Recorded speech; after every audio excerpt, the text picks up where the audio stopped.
244.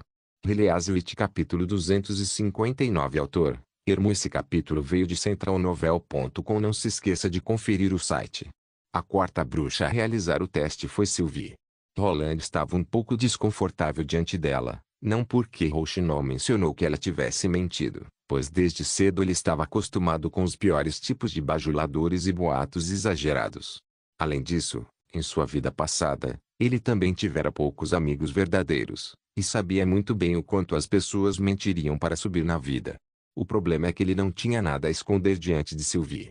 Roland estava com essa sensação, e sabia muito bem que não era uma ilusão, de que ele estava completamente nu diante dela, pois não existiam barreiras para sua habilidade, nem mesmo a roupa que ele usava. Quanto mais ele pensava, mais sem graça ele ficava, de forma que, involuntariamente, ele cruzou as pernas e tentava ficar sempre de frente para ela, suspirando por não ter essa habilidade também. Com um semblante sábio, Sylvie era a única entre as 5 bruxas. Ela tinha um cabelo liso e reto, na altura dos ombros, enquanto as sobrancelhas longas e finas se escondiam sob uma franja arrumada.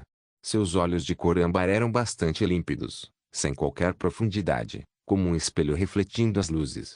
Roland sentiu uma marca vermelha aparecer em seus olhos de repente, após olhar por um tempo. A habilidade de Sylvie era extremamente fácil de compreender.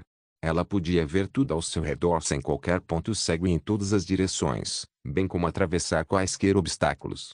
Ela determinava o quanto de poder mágico estaria disposta a gastar para atravessar esses obstáculos, sejam paredes, muralhas e até mesmo montanhas. Fora isso, ela também possuía uma habilidade derivada semelhante à de Rouxinol, e podia ver a convergência e a dissipação do poder mágico. Isso surpreendeu levemente Roland, fazendo-o se perguntar se bruxas de habilidades semelhantes desenvolviam o mesmo tipo de habilidades derivadas. Ele perguntou isso a Sylvie e, após hesitar por um momento, ela disse que não havia encontrado ninguém com a mesma habilidade entre as centenas de bruxas em Ilha Adormecida. Rouxinol apertou levemente o ombro esquerdo de Roland para confirmar que Sylvie estava dizendo a verdade. Talvez a quantidade de bruxas seja tão pequena que a amostra não é o suficiente para verificar essa suposição.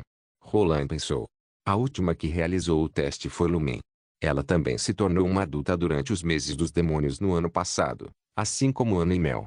Antes de se tornar uma adulta, sua habilidade só funcionava em luz de velas, lamparinas e tochas, mas o poder mágico tornou-se estável após a idade adulta e o efeito foi grandemente aprimorado, de modo que ela conseguia encantar objetos e manter suas características originais no exato momento em que ela o encantasse.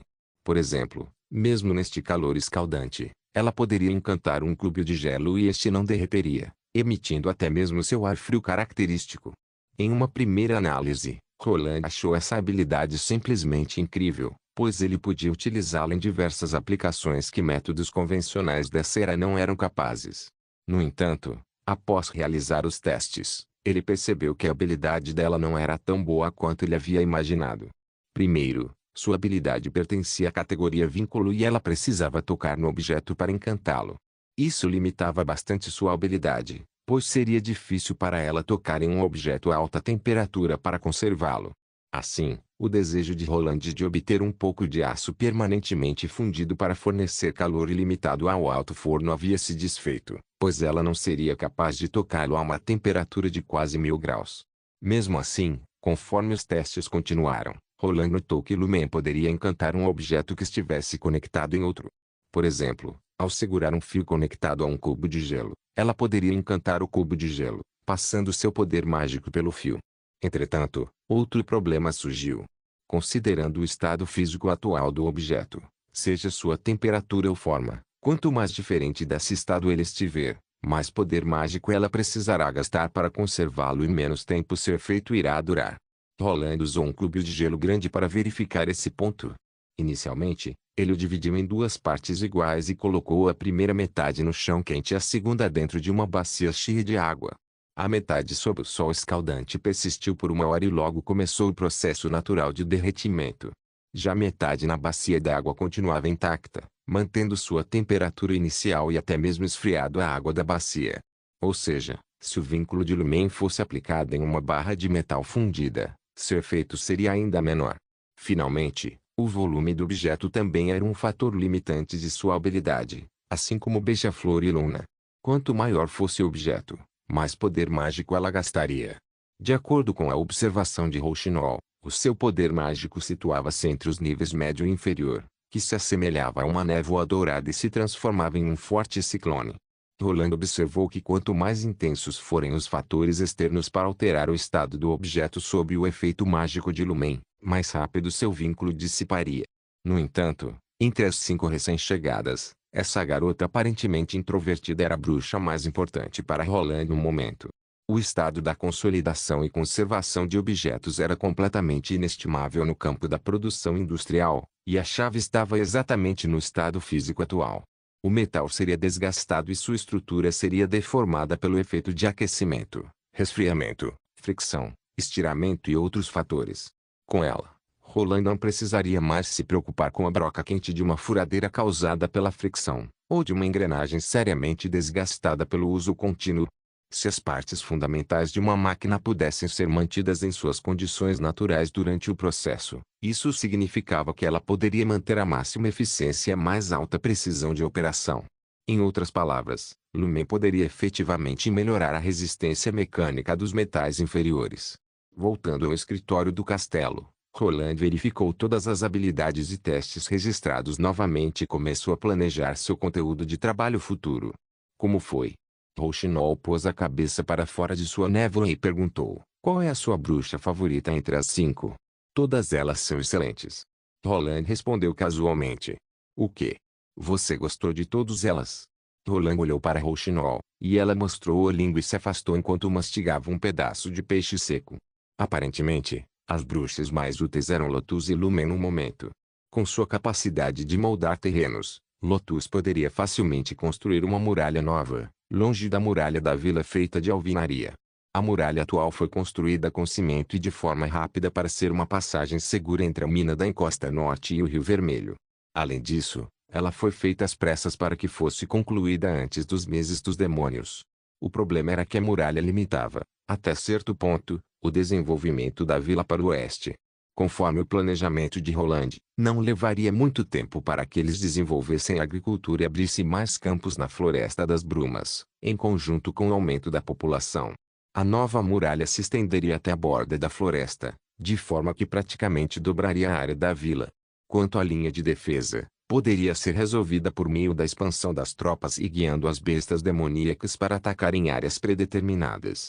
No entanto, em comparação com os piques de madeira e pistolas de pederneira do ano passado, o poder de fogo e a taxa de disparo do primeiro exército, atualmente, passaram por grandes mudanças. Além disso, a construção de fortes, baluartes ou medidas de defesa semelhantes ainda era possível após a conclusão das novas muralhas da vila. Ele também pretendia deixar Lotus abrir um caminho através da montanha mais ao sul, e assim, conectar a vila fronteiriça à Praia Rasa, criando o primeiro porto natural da vila, e tornando o comércio com os fiordes muito mais conveniente. Levando em conta a enorme quantidade de poder mágico que ela teria que gastar para transformar terrenos rochosos, Roland estimou que esse projeto poderia levar vários meses. A tarefa de Lumen era coordenar com Anne e Lucy a criação de uma nova geração de máquinas operatrizes para a produção de armas de fogo e outros equipamentos mecânicos. Se tudo corresse bem, Ana também poderia criar outras coisas e diminuir um pouco seu trabalho árduo de fabricação manual. A tarefa de Sylvie era bem clara e consistia principalmente em explorar a mina da encosta norte e a Floresta das Brumas. De acordo com os mineiros, havia mais de 100 cavernas naturais na mina e ninguém sabia para onde elas levavam. Quanto a Mel, Roland ainda não tinha muitas ideias, somente a de reforçar a sua rede de comunicação, já que ele se encontrava em Mera onde não havia transmissão via rádio. Ele precisava de muitos pássaros treinados como pombos mensageiros, e os pássaros não precisavam ser tão espertos quanto o Magi, contanto que eles pudessem entregar as informações o mais rápido possível, já seria de bom tamanho. Release capítulo 260. O sol estava se pondo nas montanhas a oeste, enquanto a onda de calor e o som das cigarras diminuíam aos poucos. No entanto, o castelo ainda estava um pouco abafado, bem diferente de Ilha Adormecida, que era rodeada pelo mar. Chegando dos testes, Evelyn, que estava coberta de suor, subiu até o segundo andar e abriu a porta do quarto, sentindo o ar fresco, devido ao salitre, a envolver. Parece que você teve um dia bastante longo com os testes. Uma mulher, que aparentava ser bastante madura e responsável, de cabelos negros, perguntou com um sorriso. E então, como foi? Era Pergaminho. Ela era a bruxa mais velha da Associação Cooperativa das Bruxas e uma veterana muito amistosa. Bastou apenas um dia para Evelyn sentir o carinho e o cuidado que ela tinha para as demais bruxas. Eu não sei. Evelyn disse com um pouco de frustração. As outras fizeram vários testes, enquanto Sua Alteza só me fez algumas perguntas. Será que ele acha que eu sou uma inútil? Pergaminho serviu a Evelyn um copo de água gelada, enquanto dizia: Sua Alteza Roland disse uma vez para nós que não existe habilidade inútil, somente uma habilidade mal aproveitada. Então, relaxe, você não precisa se preocupar com isso. Mas, Evelyn pegou o copo e disse, hesitante: você está com medo de ser mandada embora, caso sua habilidade seja inútil, não é mesmo? Pergaminho disse enquanto sorria gentilmente. Se fosse a antiga associação, até que isso seria possível, mas lhe garanto que não é o caso de Sua Alteza, pois ele jamais tratou as bruxas de maneira diferente. Não é mesmo, Beija-Flor? A garota que procurava roupas no armário olhou para cima e disse, é verdade. Assim como eu, Luna, Lily e Nana não tinham nada para fazer recentemente, então Sua Alteza nos encorajou a jogar Gwent para aliviar o tédio. Aliviar o tédio? Evelyn perguntou com uma expressão surpresa. Sim, não é incrível? Se tiver alguma coisa para fazer, a gente deve trabalhar duro, mas se não tiver nada, a gente pode jogar à vontade. Bem, foi isso que ele disse para mim. Beija-Flor fez uma pausa e continuou. No entanto, acho que Sua Alteza ainda gosta mais de umas que de outras, pois aparentemente ele trata Ana melhor que nós. Ela foi a primeira bruxa que ele conheceu, então é claro que eles estariam mais próximos um do outro. Pergaminho levantou e deu um peteleco na cabeça de Beija-Flor. Vamos, arrume suas coisas, ou não vai ter mais água. Pergaminho olhou para Evelyn e disse, vamos, venha conosco. E onde estamos indo? Evelyn perguntou chocada. Tomar um banho. Pergaminho sorriu. Não há nada mais gostoso do que tomar um banho debaixo do chuveiro no verão. Quando Evelyn entrou no banheiro grande com as duas, ela acabou dando um gritinho de surpresa com a mão na boca. Parecia que ela tinha acabado de entrar em uma pradaria, com as nuvens e montanhas pintadas realisticamente nas paredes e teto à frente, e o pôr do sol brilhando através da janela do banheiro, refletindo nas paredes pintadas, dando às nuvens um toque de dourado. Isto é a obra-prima de Soraya. Pergaminho riu. Esta não é uma daquelas pinturas tradicionais. Basta você tirar os sapatos e sentir. Evelyn colocou cuidadosamente as sandálias de madeira na sapateira ao lado da porta e, tocando os pés na grama, imediatamente entendeu o significado por trás das palavras de Pergaminho.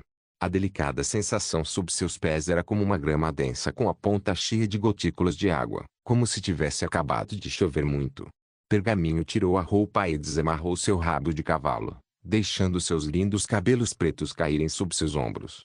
Ela caminhou em direção à parede e girou uma espécie de chave estranha. Então subitamente começou a chover, com diversos fios de água que a rodeavam. Os fios de água estavam saindo de algo cheio de furinhos. E então? Não é fantástico? Beija-Flor passou algo para ela. Isto é um produto de banho inventado por Sua Alteza e é maravilhoso usá-lo durante o banho. Venha, vou te ensinar como usar isso. Quando Evelyn retornou ao quarto, ela sentia seu corpo inteiro um pouco mais leve. Ela nunca tinha experimentado um banho tão confortável. Toda a sensação pegajosa de repente foi embora quando ela esfregou o sabão perfumado, chamado de sabonete, em seu corpo, fazendo muitas bolhas. Após enxaguar naquela espécie de chuva, tudo parecia extremamente refrescante e suave. Quando ela vestiu suas roupas limpas, o ar quente parecia ter ficado mais frio. Ela podia sentir o aroma de rosas que exalava de sua pele quando ela levantava os braços. Esta é a vida cotidiana das bruxas da associação? Evelyn se perguntava. Evelyn achou tudo isso muito incrível. Ela nasceu na periferia da cidade real de Castelo Cinza. Sua família administrava uma taverna, e embora os clientes fossem em sua maioria fazendeiros, os tópicos das conversas eram, quase sempre, sobre os nobres da cidade e seu estilo de vida. Ela ouvia muitas histórias quando servia bebidas alcoólicas aos clientes, inclusive sobre uma banheira dourada cheia de vinho, e também de uma banheira cheia de leite com pétalas de rosa. No entanto, todas essas coisas não se comparavam com a sensação que ela teve no banho de hoje. Pelo menos, Eveline não achava que tomar banho com leite ou vinho fosse tão confortável assim. Tendo em conta que o dono do castelo era um príncipe verdadeiro, Evelina achava normal que ele quisesse ter conforto. No entanto, era difícil para ela imaginar que as bruxas também poderiam ter um estilo de vida semelhantes aos nobres. Para uma bruxa sozinha no mundo e caçada pela igreja, viver uma vida simples e pacífica já era algo a ser considerado um luxo. Está com fome? Vamos, está quase na hora do jantar. Pergaminho, que já havia secado e trançado novamente os cabelos, aproximou-se e a chamou. A mesa comprida de madeira do salão de entrada do primeiro andar estava cheia de todos os tipos de pratos. Eveline contou grosseiramente. Havia 6 pratos de carne com creme de ovo cozido no vapor, sopa de legumes e cogumelos grelhados. Não estava muito diferente em comparação com a festa de boas-vindas na noite passada. Quando todas as bruxas sentaram, elas logo começaram a comer. Eveline percebeu que algumas delas usavam um par de palitos para pegar a comida, além de garfo e faca. Sua Alteza comia da mesma forma, ele raramente usava a faca e o garfo. Os palitinhos iam para cima e para baixo, pegavam toda a comida e pareciam muito práticos. Não havia aqueles pedaços enormes de carne de boi, nem mesmo pato ou frango inteiros na mesa. Tudo era diferente da comida que ela servia na taverna. O bife era cortado em pedaços pequenos, os ossos já estavam retirados e o pernil de javali podia ser comido diretamente. Príncipe Roland, Sua Alteza, de repente bateu palmas quando o jantar terminou.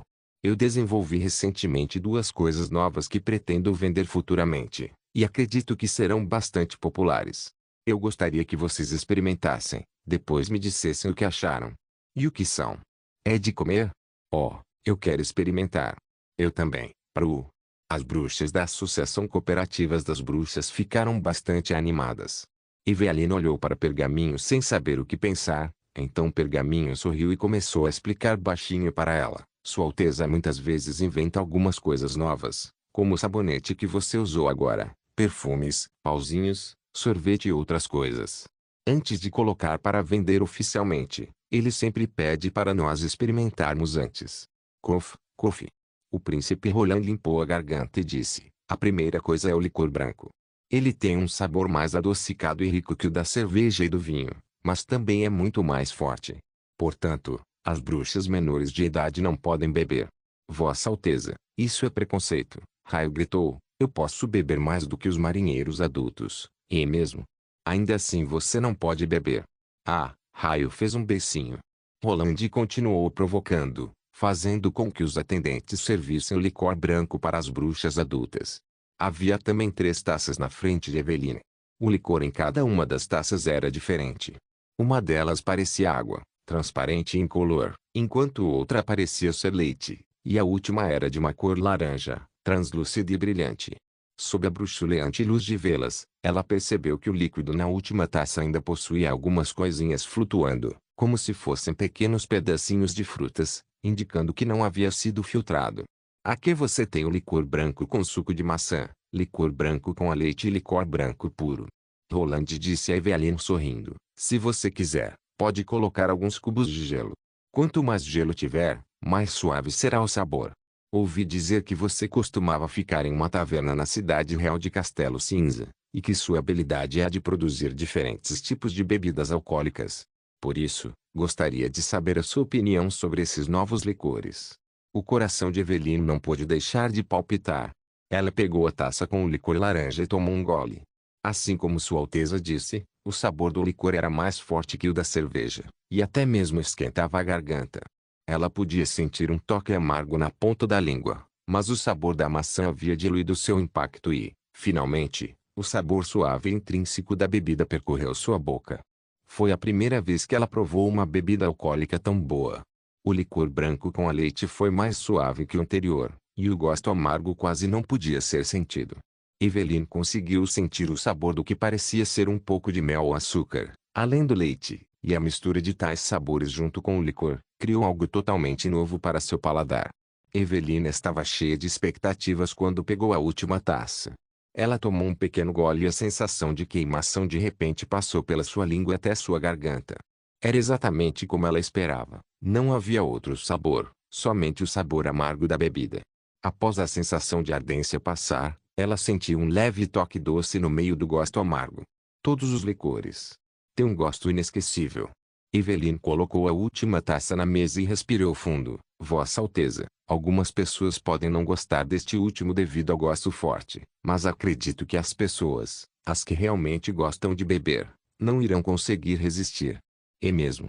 Roland riu. Isso é ótimo, mas esse ainda não é o licor mais forte que eu tenho disponível, e sei que posso melhorar ainda mais essa característica. Você gostaria de experimentá-lo depois? Será que ele me escolheu somente para testar seus licores? Embora Evelina ainda estivesse confusa, ela respondeu, sim, Vossa Alteza. Depois que todas as taças e pratos foram retirados, Sua Alteza, o príncipe Roland, ordenou aos atendentes que trouxessem algumas caixas e as colocassem na longa mesa. E esta é a última coisa que eu gostaria que vocês experimentassem. Um pequeno presente para algumas de vocês. Ele fez uma pausa e continuou, é uma peça especial de roupa. Heliaswit capítulo 261. Depois do jantar, Rouxinol voltou para o quarto com a caixa. Antes que ela pudesse abri-la, Raio, Magie, Lili e Luna também entraram sorrateiramente com os olhos brilhantes, olhando para a caixa nas mãos de Rouxinol. Vocês estão bem? Wendy não pôde deixar de rir. Ah, vocês também querem saber o que há dentro da caixa? Exceto Lili, todas elas assentiram. Sua Alteza é muito injusto, Raio murmurou. Não deixou a gente beber licor e agora essa. Presente para umas e não para todas. Ele mencionou que era somente para as bruxas adultas. Lili suspirou. Você pode pedir a ele depois de se tornar uma adulta, e eu realmente não me importo com o que está dentro. Por que você me puxou para cá? Mas olha só, Luna disse em choque. Eu não te puxei para cá, eu só chamei você. Não é isso que estamos discutindo, Raio gritou. Luna e Magie são adultas, mas elas não ganharam nenhum presente, é verdade. Magie puxou o cabelo branco que estava cobrindo o rosto para trás e levantou o queixo para protestar. Eu não ganhei nenhum presente. Bem, sobre isso. Sua Alteza provavelmente tem suas razões. Rouxinol sentiu que tudo isso era muito estranho, pois Roland nunca tratou ninguém de forma diferente, e ainda assim ele só selecionou algumas para presentear. Vamos parar de pensar besteira e ver o que é que tem dentro da caixa. Assim que ela abriu a caixa, todas elas viram uma estranha peça de roupa. Parecia ter uma fivela e um tipo de bolso de tecido. Ao tocá-la, sentia-se uma certa delicadez e suavidade. O material era obviamente de seda fina, mas era pequeno demais para ser uma roupa, não importando de qual ângulo elas olhassem. Tem um pedacinho de papel ali, Raio gritou. Rouxinol desdobrou o papel e encontrou a descrição de como deveria usar o presente. Havia até fotos. Wendy também abriu sua própria caixa. O nome disso é sutiã?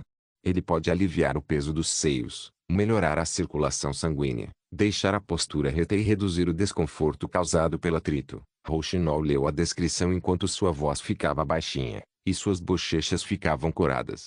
Na verdade, era algo para segurar os seios. Instintivamente ela olhou para Wendy, apenas para descobrir que todas as outras bruxas também estavam olhando para ela, com os olhos brilhantes. Lili riu e disse, agora você sabe por que não ganhou o presente. TSC, tudo bem, eu vou corrigir o que disse antes. Raio, você provavelmente não vai ganhar esse presente mesmo depois de se tornar uma adulta. Você está falando como se você fosse ganhar. Luna disse olhando para Lili. Quem se importa? Lili disse brava, revirando os olhos. Isso é como um espartilho, não é? Apenas Raio continuou imóvel e seus olhos estavam cheios de curiosidade e inveja. Você pode usar isso para eu ver? Claro que não, Wendy disse com uma rara expressão envergonhada no rosto, e só ficou aliviada depois de colocar as outras 4 bruxas mais jovens para fora do quarto. Como que Sua Alteza pode de repente nos dar isso? Rouxinol estava se sentindo um pouco envergonhada. Receber roupas íntimas não era um problema em si, e elas não se sentiam envergonhadas por isso, pois todas as roupas das bruxas eram feitas no castelo. No entanto, isso obviamente precisava se adequar aos diferentes tamanhos das bruxas, o que também significava que Roland havia observado com cuidado cada uma delas anteriormente. O pensamento fez Rouxinol corar e se sentir tão envergonhada, que ela quase se escondeu na névoa. O que Ana faria? Ela se perguntou e disse rapidamente, eu já volto. Rouxinol entrou na névoa e caminhou através das paredes.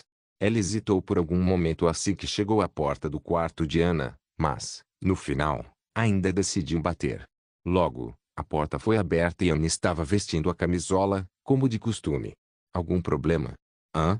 Sabe, é que eu queria perguntar. Rouxinol entrou no quarto e se virou para fechar a porta. O que você achou do presente de Sua Alteza? Eu já coloquei, é bem conveniente. A resposta de Ana pegou-a desprevenida. Você já colocou? Sim. Ana assentiu e perguntou, você quer dar uma olhada? Não, não. Ela balançava as mãos e disse, hesitante, eu só queria perguntar, você não achou estranho que Sua Alteza tenha dado isso para nós? Por quê? Ana perguntou, parecendo um pouco confusa. Sua Alteza Real mencionou que ele queria vender isso como uma mercadoria no futuro. Então ele precisa que a gente experimente primeiro. E é muito bom. Ela deu um tapinha no peito e continuou, é suave e leve.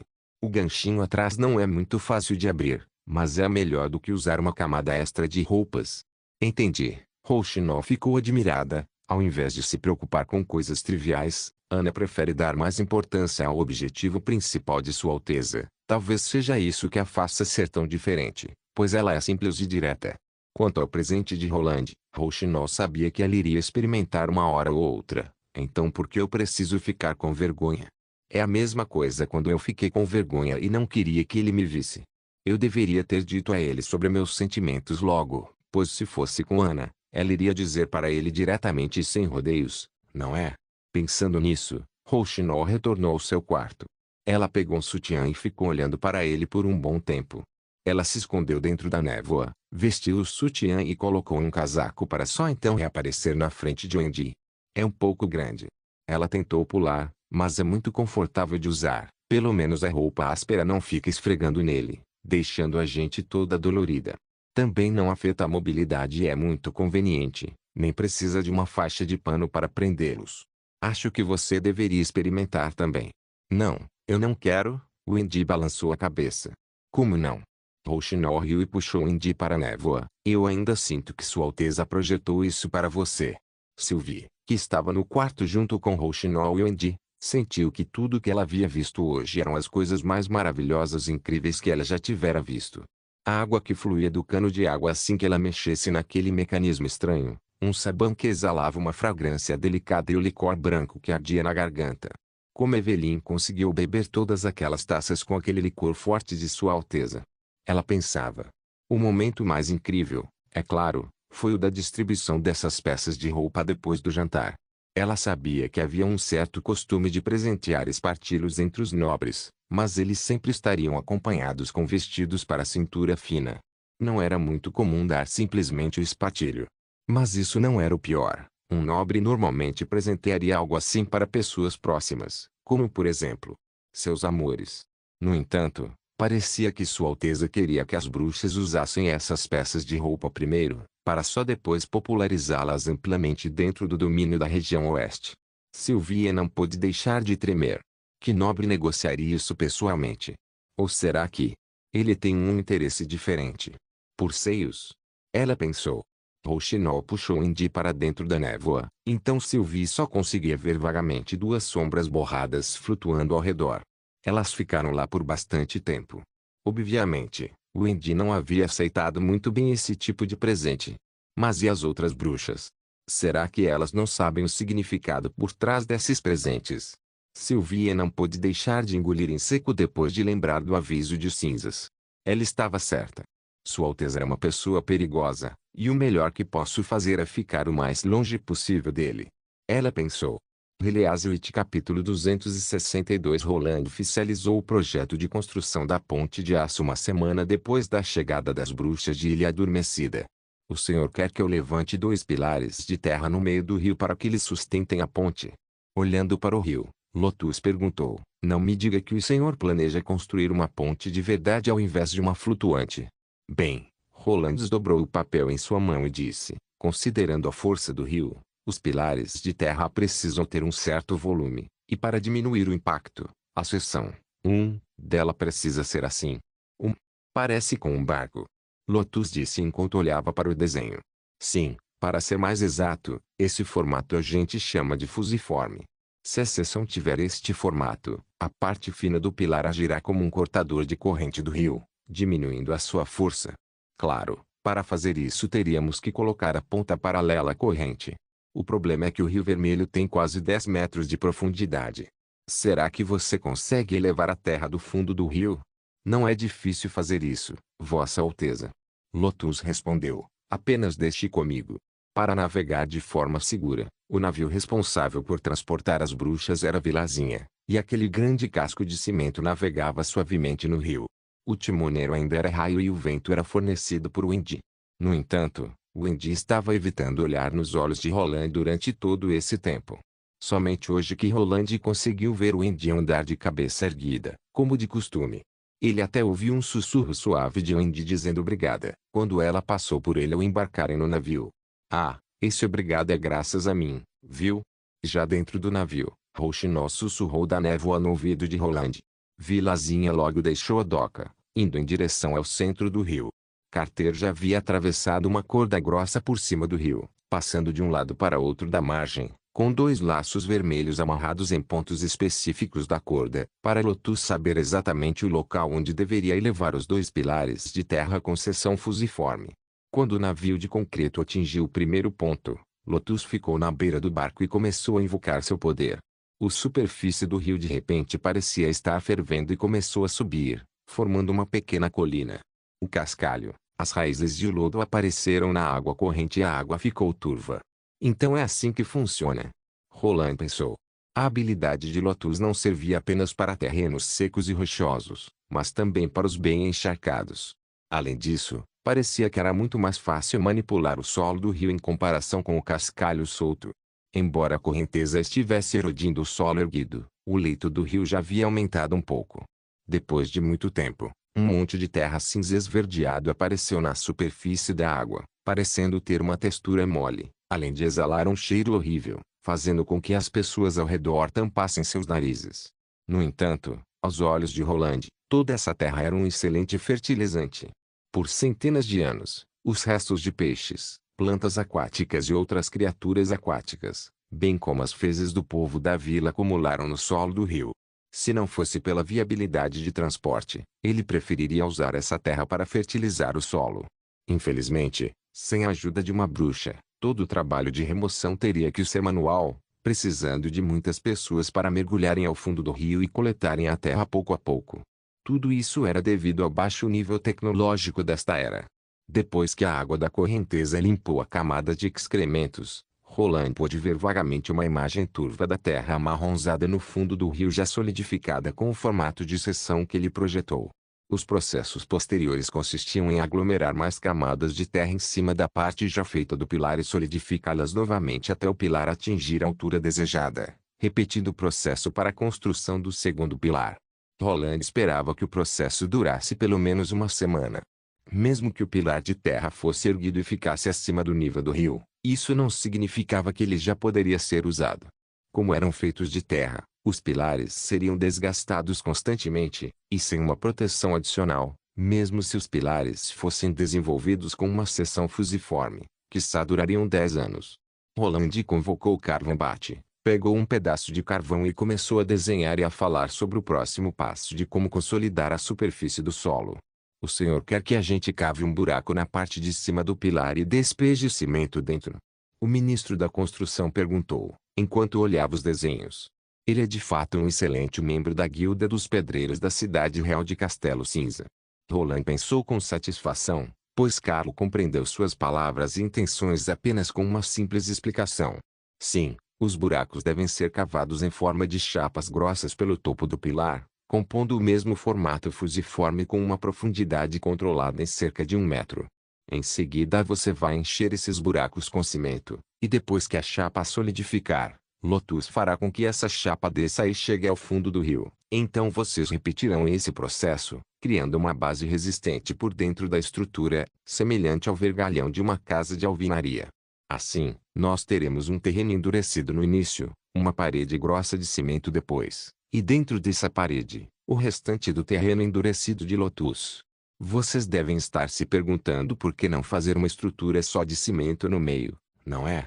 Bem, é porque o problema não está na dureza da terra, mas sim na sua erosão diante a água. Então, se colocarmos somente uma camada grossa de cimento como proteção, Já seria mais do que suficiente para evitar esse problema, fora que estaríamos economizando bastante cimento. Roland pensou nessa possibilidade quando ele viu a habilidade da Lotus. Como ela era capaz de controlar a terra para subir, ela, obviamente, também era capaz de fazê-la descer. Que ideia engenhosa, Vossa Alteza.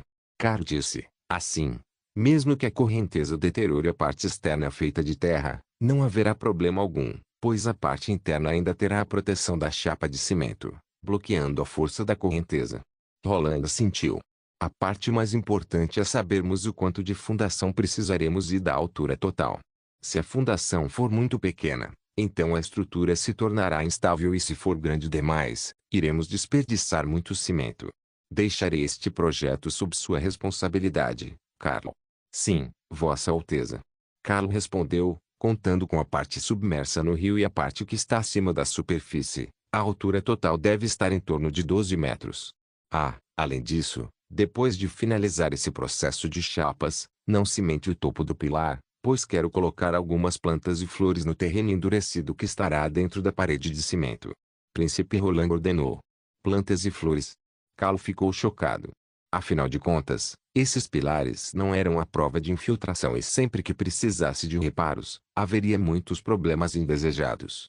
Plantar grama, por exemplo, seria a maneira mais fácil de estabilizar o terreno, pois a vegetação equilibraria o excesso de água no solo e reduziria a erosão, especialmente algumas espécies que possuíam raízes profundas. Ramos poderia garantir o crescimento acelerado das plantas e de suas raízes, bem como sua firmação aos pilares. Depois de explicar a conservação do solo com as plantas, Roland virou-se para observar os trabalhadores na margem do rio. Como está a construção da parte que se liga ao início da ponte? No momento estão pavimentando com cimento. Carl disse. Deve ser concluída ainda nesta semana. De acordo ao plano de Roland, estavam sendo construídas duas encostas artificiais feitas de cimento e pedras nas duas margens do rio, exatamente com os mesmos materiais que fizeram a muralha. Essas encostas seriam construídas com altura e posicionamento adequados, de forma que as extremidades da ponte conectariam ambas as encostas. A ponte estaria elevada de 10 a 12 metros em relação à superfície do rio, com uma altura necessária para que os navios à vela passassem sem problemas. Então a criação dessa encosta, cumprindo a função de ladeira, seria o único jeito para dar acesso a ela. Uma estrada seria construída conectando-se a uma rua da vila, e subiria gradualmente por essa encosta, ligando-se ao início da ponte. A ponte principal estava apenas parcialmente pronta e a armação estava sendo testada na costa. Devido aos vãos que não eram tão grandes, a carga sobre os pilares não seria tão pesada. Roland não tinha muito conhecimento a respeito da construção de pontes, mas, mesmo considerando a margem de erro, era muito provável que tudo desse certo. Contanto que não passasse algo tão pesado como um caminhão de eixo duplo, uma viga de 30 centímetros já seria mais que o suficiente para garantir sua estabilidade nos próximos 100 anos. Mesmo que a ponte estivesse completamente cheia de pessoas, ainda assim seria impossível partir essa viga de aço. Ainda mais que o processo de sua construção, desde a montagem até a soldagem, tinha sido feito especialmente por Ana, então a probabilidade de haver alguma irregularidade com o projeto era extremamente baixa. Da mesma forma, sua instalação também seria muito simples, pois Beija-Flor diminuiria o peso dela como um raio, voando, iria levá-la para a instalação no local exato.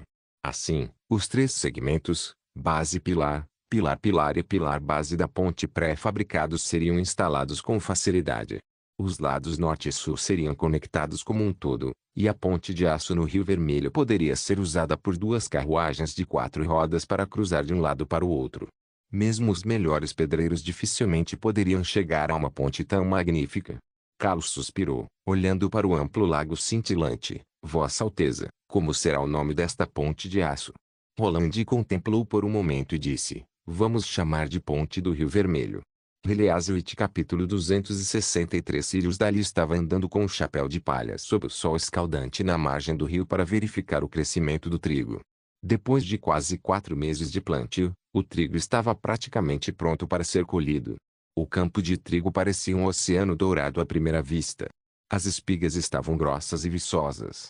Sirius nunca viu uma planta de trigo como essa em toda a sua vida, pois além de ter mais espigas que o normal, cada espiga tinha mais grãos e até mesmo os grãos eram muito maiores do que os normais. Bastava uma simples olhada nas plantas para saber que a safra deste ano seria excelente. Claro, Sirius não tinha dúvidas de que todo o crédito deveria ser dado àquela bruxa. Ele trabalhou no plantio com seu pai por mais de 10 anos, então ele sabia muito bem como deveria ser a espiga de um trigo comum. Normalmente, uma planta de trigo tem aproximadamente 3 espigas e cada uma delas dá entre 20 a 30 grãos. Tudo bem, a fertilidade do solo pode mesmo afetar o tamanho do grão, mas não aumenta a quantidade de espigas assim. Por mais que Sirius ponderasse, ele não conseguia pensar em nenhuma outra explicação além das bruxas. Semelhante a essa, havia muitas outras mudanças ocorrendo na vila, como a imponente torre de água. Ele havia observado de perto a gigantesca torre de água, e era impossível apenas com força humana carregar um balde de ferro grande e pesado daqueles até o topo de uma estrutura de ferro imensa, que era muito maior do que um edifício residencial. Sem mencionar que elas foram quase todas construídas durante a noite. Agora, os habitantes da vila raramente precisavam carregar seus próprios baldes para buscar água, já que a água fria escorria pelos dutos, caindo direto da torneira de suas casas. A pequena ilha no meio do Rio Vermelho também era uma dessas coisas maravilhosas. Depois que Sua Alteza premiou a senhorita Nana na cerimônia de honra e recompensas, o trabalho das bruxas na vila passou a ficar cada vez mais óbvio. Fazer um pedaço de terra subir no meio do rio aberto é algo que somente uma bruxa seria capaz de fazer. Sirius pensou. Ele até mesmo foi perguntar diretamente a Barov, o primeiro-ministro da prefeitura, que respondeu algo como: isso não é da sua conta, Sua Alteza sabe o que está fazendo. Bem, de qualquer forma, a família real sempre agiu contra a igreja. Se a igreja quiser agir, eles precisam enviar o seu exército e cruzar todo o reino. Além do mais, eles teriam que derrotar o primeiro exército. Só assim eles poderiam editar regras na região oeste de Rolândia ou em Bledon. Só que o Duque Rian foi o último exemplo dos que tentaram algo contra o príncipe. Sirius pensou: o senhor já chegou. Quando os servos, que estavam capinando, viram Sirius, eles imediatamente o cumprimentaram. Olhe, senhor, o trigo já pode ser colhido. Eu queria perguntar se o que o Lorde disse ainda está valendo. Sim, isso mesmo. O servo estava bastante nervoso, e disse enquanto esfregava as mãos: será que a gente vai poder ser homem livre mesmo? Como encarregado do Ministério da Agricultura, Sirius tinha muitas responsabilidades. Além de registrar a melhor maneira de plantar e as estatísticas da colheita, ele deveria ser o porta-voz de Rolândia e o executor das políticas do reino em todos os campos de plantio. Ele era o elo entre a prefeitura e os servos, por exemplo. Embora ele não gostasse desses caipiras que trabalhavam com a terra durante todo o dia, ele ainda precisava cumprir sua tarefa, honrando sua disciplina como um cavaleiro. Você já viu aquele cartaz ali? Sirius apontou para um cartaz grande que estava próximo deles. Meu senhor, eu não consigo ler. O servo sorriu envergonhado que só. Trabalho é a única maneira de ficar rico e trabalho muda o destino. 2. Sirius disse. Isso significa que você terá a chance de ser promovido a um homem livre contanto que trabalhe duro. Essa é a promessa feita por Sua Alteza, e certamente ele cumprirá o que prometeu. Vi verdade? Que maravilha! E você pode viver no centro da vila depois de se tornar um homem livre e ter sua própria casa de tijolos. Você também terá o direito de receber educação básica, daí você não vai mais precisar me pedir para ler os cartazes, pois você mesmo será capaz de ler. Sirius já sabia todos os slogans de cor e salteado. Sim, meu senhor. O servo disse, enquanto concordava com tudo, bastante animado. Hoje tá tão quente. O senhor não quer ir até o meu galpão para eu te servir um copão de água fria? Não, eu estou bem. Vocês ainda têm bastante trabalho a fazer. Ele acenou com a mão e viu os dois homens se curvando e expressando sua gratidão por um longo tempo antes de retornarem ao campo para continuar trabalhando. Essa era a pergunta que Sirius mais ouviu neste mês. Os servos perguntavam isso praticamente todos os dias, pois temiam que Lorde cancelasse sua promessa em um piscar de olhos.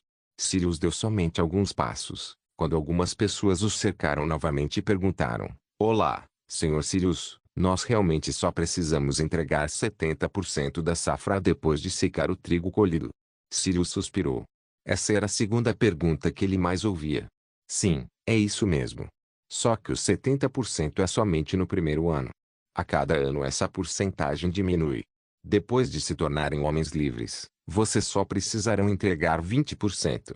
A gente vem repetindo isso o tempo todo, Mal posso esperar para ser promovido, um dos homens mais altos disse, enquanto coçava a cabeça. Então, os 30% que sobrar, a gente pode. Vocês só podem fazer 3 coisas: vender diretamente na prefeitura para Sua Alteza, comer ou guardar para semear depois. Sirius bateu palmas para chamar os servos que estavam ao seu redor. Prestem atenção, vender a colheita para outras pessoas é expressamente proibido aqui em Vila Fronteiriça.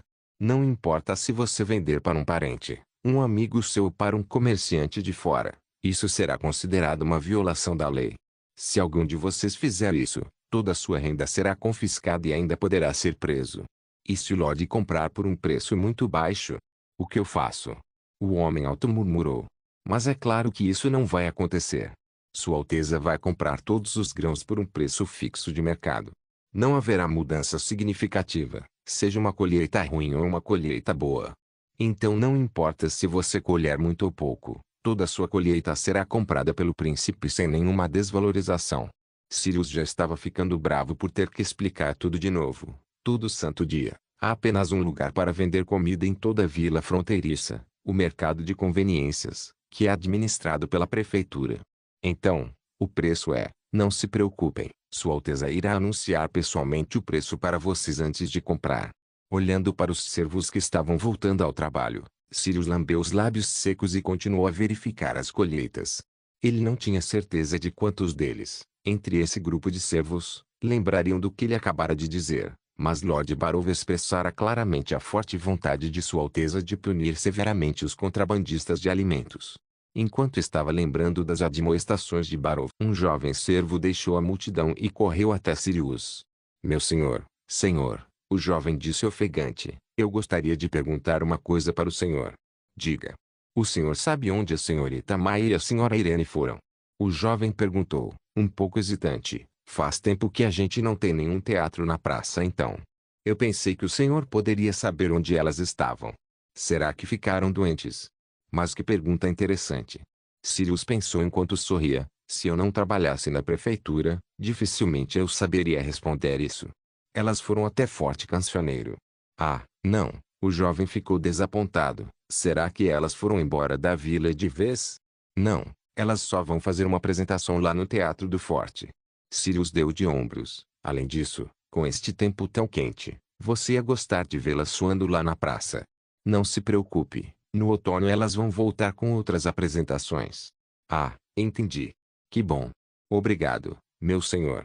Sirius não pôde deixar de pensar em sua própria trajetória, observando as costas do jovem servo que se afastava satisfeito com a sua resposta. A sua experiência nos últimos meses poderia ser descrita como altos e baixos, de um cavaleiro a um prisioneiro, e de um prisioneiro a um funcionário da prefeitura. Seja como for, ele não queria voltar para o domínio da família Lobo, onde havia apenas casas antigas e as fazendas de trigo desoladas. Ele tornou-se um cavaleiro simplesmente para se livrar da sina de viver com seu pai no campo durante toda a vida. Nem todo cavaleiro podia ser tão orgulhoso quanto o Luz da Manhã ou tinha o melhor domínio e escudeiro como o cavaleiro do duque, mas seu salário anual agora era mais do que o de um cavaleiro e também havia uma grande oportunidade de ser promovido. Talvez, chegou a hora de eu trazer meus pais para cá, casar com uma linda mulher e aproveitar mais a vida. Ele pensou. Heliaswit capítulo 264. Então o dia da colheita chegou. O primeiro lote de trigo plantado em Vila Fronteiriça finalmente seria colhido. Os servos usavam foices para cortar as espigas de trigo e as empacotavam para serem transportadas até o outro lado do rio sob o sol escaldante. Roland sabia que debulhar o trigo era um processo complicado. Antes da popularização de ferramentas mecânicas e colheitadeiras, o processo de separação, limpeza, peneiramento e secagem para obtenção de grãos tinha que ser feito manualmente. Agora, ele estaria testemunhando todo esse processo. Assim que chegaram no acampamento, os servos colocaram o trigo no chão para secar. Então, uma variedade de ferramentas, incluindo varas de madeira, pedras e ancinhos, foram usadas para debulhar repetidamente o trigo, a fim de separar os grãos das cascas. Todo o processo durava normalmente de 3 a 4 dias. Na memória de Roland, rolos de pedra puxados por vacas ou burros eram comumente usados em áreas rurais para espremer o trigo no celeiro. Além de ser menos trabalhoso, sua eficácia na separação dos grãos era muito maior. Roland suspirou. pois a tecnologia agrícola de Vila Fronteiriça ainda era bastante atrasada. Os servos usavam diversas ferramentas para debulhar o trigo, como forcados e bastões de madeira, batendo nas espigas que estavam no chão, enquanto outros até mesmo jogavam as espigas no ar. Depois que o trigo foi debulhado, a maioria das cascas estava quebrada. As cascas de trigo tinham muitas funções. Elas poderiam ser utilizadas no campo como fertilizantes ou usadas como cama de palha para o gado dormir. Elas também poderiam ser usadas para produzir forragem ou fazer papel. Lamentavelmente, Roland não tinha nenhum plano extra para desenvolver uma indústria verde. Então ele simplesmente queimou as cascas empilhadas pelos servos ao lado do rio. Nos dias seguintes, a fumaça cheia de fuligem cobriu todo o céu de Vila Fronteiriça, deixando o ar mais poluído do que o do dia da calcinação do cimento. Ao mesmo tempo, dois pilares fusiformes da ponte do Rio Vermelho estavam erguidos ao longo do rio, e as chapas de concreto foram colocadas de acordo ao projeto de construção. A fundação do cais adotou o mesmo sistema de pré-fabricação da ponte principal. Colunas de concreto contendo aço estrutural e vergalhões foram moldadas em campo aberto. Então, as colunas foram erguidas na vertical. Lotus foi responsável por afundá-las no solo, com metade da placa de aço saindo para se conectar com o pôntico da ponte. Durante uma semana, Roland visitou constantemente a ponte e o celeiro. Sua pele se bronzeara consideravelmente. Toda vez que um montante de trigo fosse debulhado, sobraria apenas uma parcela de grãos e outra de cascas. Os servos usavam pás para recolher rapidamente os grãos e as cascas em pilhas separadas, formando dois grandes montinhos ao céu aberto. Devido à diferença de massa, o vento levava embora as cascas, já que eram mais leves, enquanto os grãos pesados caíam perto de seus pés. Foi assim que eles gradualmente coletaram o grão. Entretanto, era impossível utilizar este método para separar completamente as cascas dos grãos, e também havia muita sujeira e pedrinhas que se misturavam com os grãos. Roland prometeu a si mesmo que iria preparar um lote de ferramentas agrícolas mecânicas para o período de colheita no próximo ano. Mesmo que não fosse provável que ele pudesse produzir colheitadeiras, seria fácil fabricar descascadores trocando os rolos de pedra por pedras de moinho, instalando uma peneira de tecido sob as pedras de moinho e depois usando um soprador de ar para ventilar as cascas. Assim que os grãos eram separados, os servos colocavam uniformemente no celeiro. A margem norte do Rio Vermelho estava coberta de cor dourada. Vendo os grãos dourados, Roland se sentiu extremamente realizado. Não importava se os grãos colhidos pudessem sustentar 10.000 pessoas ou não, este ainda era um dia digno para comemorar, pelo menos, em Vila Fronteiriça. A partir de hoje, as pessoas em seu domínio não precisariam mais depender da importação de grãos, elas eram autossuficientes. Após 3 dias de secagem, o trigo poderia ser colocado em sacos para pesagem. Vossa Alteza, que colheita abundante! Barrow de Cinquanto entrava no escritório de Roland à tarde. De acordo com as estatísticas preliminares, a produção de grãos é 4 vezes maior do que o normal na maioria dos campos, e alguns conseguiram até mesmo produzir 6 vezes mais.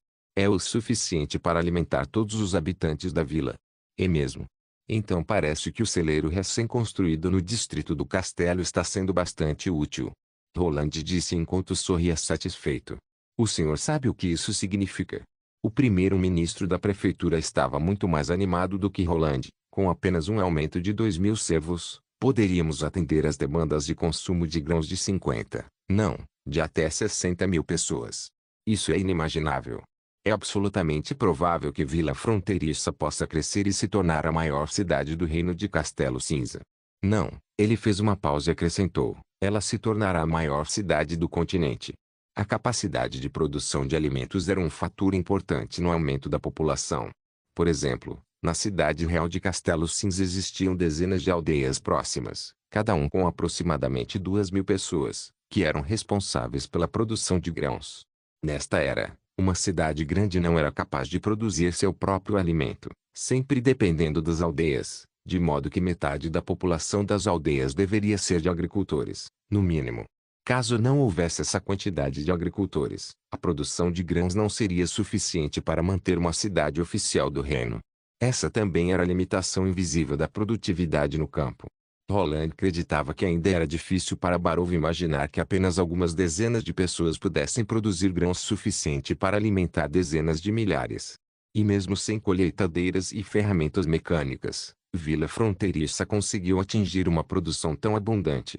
Claro, tudo isso foi graças ao trigo dourado desenvolvido por Ramos. 2. Roland estabeleceu uma estratégia para alimentar a população com o menor número possível de servos, liberando mais recursos de mão de obra da indústria agrícola para engajar estas pessoas na produção industrial. Atualmente, o Ministério da Agricultura obteve ótimos resultados, de modo que a produção de grãos por área de plantio melhoraria ainda mais no próximo ano com a ajuda de máquinas e ferramentas agrícolas de ferro. Ao entardecer, Roland fez um discurso próximo a uma grande fogueira. Exatamente como há 4 meses, com uma fogueira flamejante e uma multidão de pessoas. Entretanto, desta vez havia um detalhe muito importante, que era o brilho nos rostos das pessoas. No entanto, o semblante delas havia mudado drasticamente, passando do pânico e desconforto inicial, devido às incertezas ao chegar na vila, para um semblante de alegria, com as novas descobertas, e de esperança trazida com a colheita abundante. Roland acenou com a mão e o local ficou em silêncio imediatamente. Todos prenderam a respiração, esperando que o príncipe cumprisse sua promessa. Eu sei o que vocês querem ouvir. Volto a afirmar com a mais absoluta certeza que todos os decretos são válidos e serão cumpridos, Roland disse sem rodeios, e sem acrescentar seu nome e título, conforme a prática usual. Suas palavras deixaram a multidão empolvorosa, e a atmosfera no local se transformou. As pessoas já não conseguiam ficar em silêncio e começaram a bater palmas, a gritar e se ajoelhar, dando graças pela misericórdia do príncipe. Viva, meu senhor, viva Vossa Alteza Real! Depois que terminarmos de pesar a colheita, a lista de promoções será divulgada conforme o trabalho de cada um. Roland disse, esperando até que os gritos e aplausos diminuíssem. A prefeitura fará os preparativos com a intenção de fazer com que os merecedores se tornem homens livres, e vocês poderão optar por continuar no campo ou procurar outro emprego na vila. Além disso, caso você não tenha um rendimento suficiente neste ano para se tornar um homem livre, não se preocupe, contanto que o rendimento da safra no ano que vem atenda aos critérios de promoção, você terá outra chance. Em outras palavras, você poderá ter outra oportunidade de deixar de ser um servo e ser alguém livre de verdade se trabalhar duro. Como eu disse uma vez, o trabalho cria riqueza e o trabalho muda o destino. Ele parou por um momento e olhou em volta. Espero que um dia não haja mais servos em Vila Fronteiriça, e que todas as pessoas sejam meus súditos. Quando Roland terminou seu discurso, os aplausos do povo se espalharam pelo Rio Vermelho por um longo tempo. Obrigado por assistir. Até a próxima. Solem irmãos. Solem irmãos.